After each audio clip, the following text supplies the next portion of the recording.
Не знаю, вроде многие знают, вот у меня сломан круг на моем самокате, поэтому я купил новый круг. Сейчас приду домой, будет распаковочка и установка.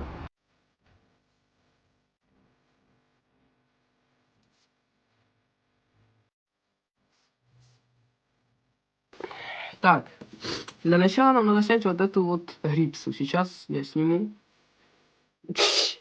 Теперь снимаем ручку. Когда ручку открутили, его откручиваем вот эту вот док-панель. Тут вот раз, два, три, 4 винтика. Снимаем. Так. И вот эта вот фишка от кубка, мы ее подключаем. Теперь берем наш новый круг. Тут оттягиваем тоже винтик и надеваем на руль. Мы ее втыкаем. Значит, включаем. Да, картинка появилась. Все.